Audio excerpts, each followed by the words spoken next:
मेरी एक कविता, तुम्हारा प्यार तुम्हें एक दूसरे का परफेक्ट पार्टनर बना देगा।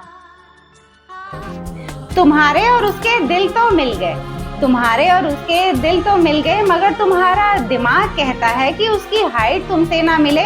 दुनिया कहेगी ये जोड़ी कुछ ठीक ना लगे, वो तुम्हारे कंधे के नीचे तक आती है, दुनिया के मापदंड पर खरे नहीं उतर पाती है। और ये सवाल बार बार तुम्हारे मन में शोर मचाते हैं, बिना बात की बात का ढोल बजाते हैं। ओए छोड़ो यारो, ओए छोड़ो यारो, वक्त के साथ मिलकर ये दिल उसकी हर कमी को मिटा देंगे। तुम्हारा प्यार ही तुम्हें एक दूसरे का परफेक्ट पार्टनर बना देंगे।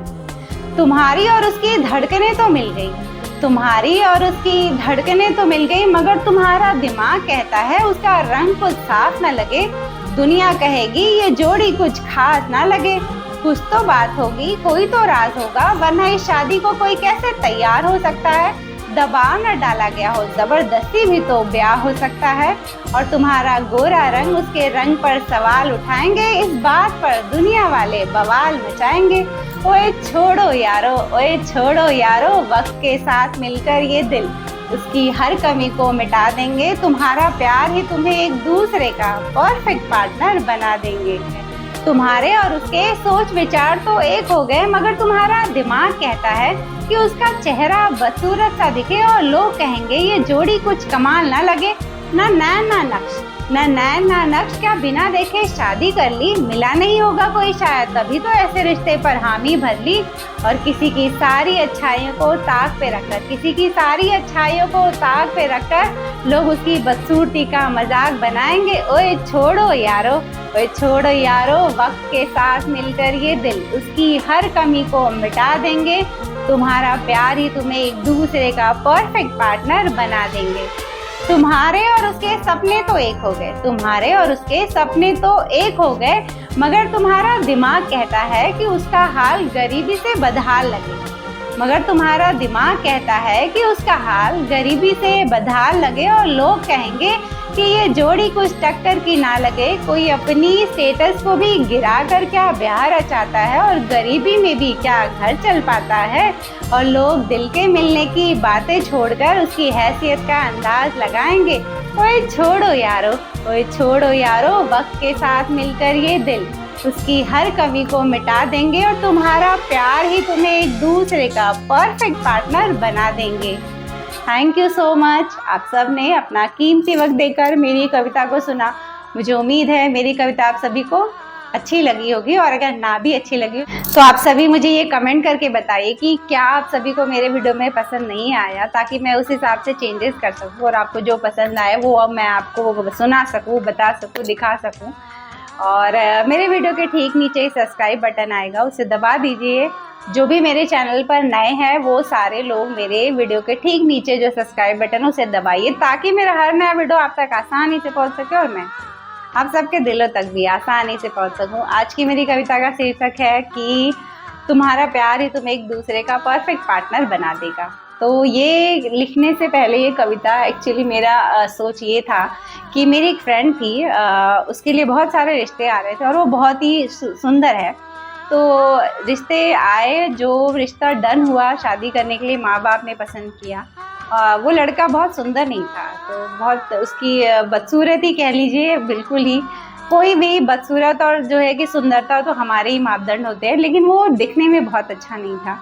तो मेरी फ्रेंड तैयार नहीं थी कि मैं उससे शादी नहीं करूँगी। और कि कॉम्प्लेक्स आता है ना कि मैं इतनी सुंदर हूँ, तो मैं जो लड़का सुंदर नहीं दिखता है उससे मैं कैसे शादी कर सकती हूँ।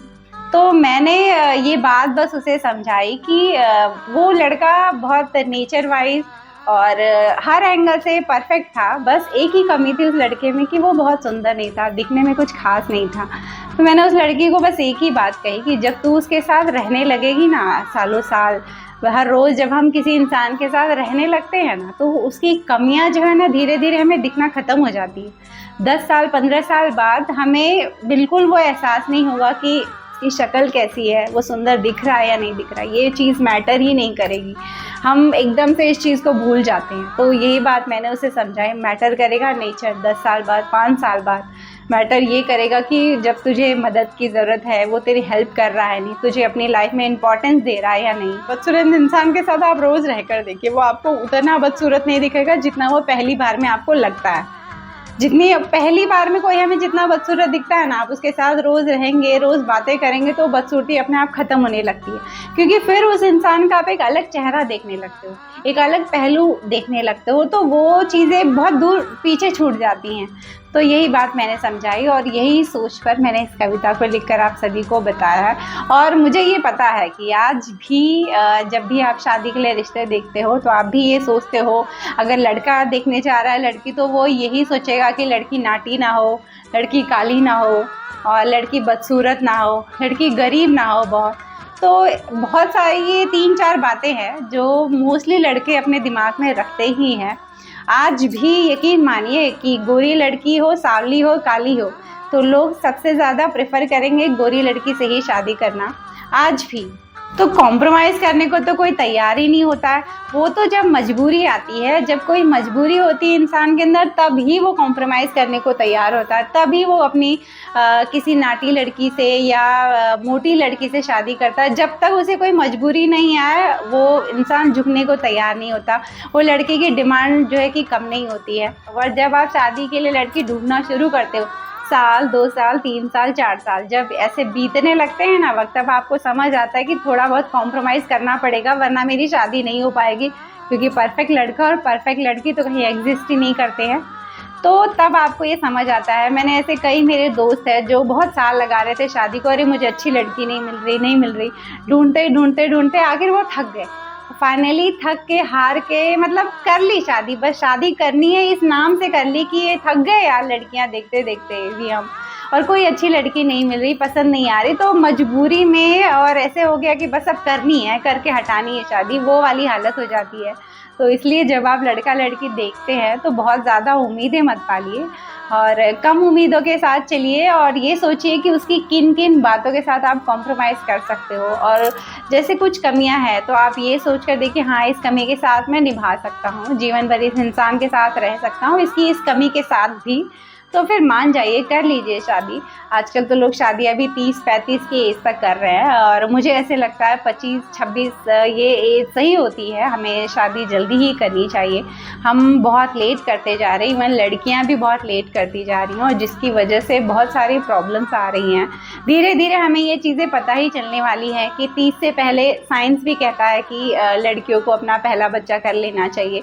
जितना लेट शादी करते हैं आप, प्रेगनेंसी में उतनी कॉम्प्लिकेशंस आने लगती है। देखिए, आप ये मानकर चलिए कि आप दुनिया के किसी भी लड़के या लड़की से शादी कर ले, लेकिन आपके हिस्से का जो सुख है वो आपको मिलेगा, और आपके हिस्से का जो दुख है वो भी आपको मिलेगा।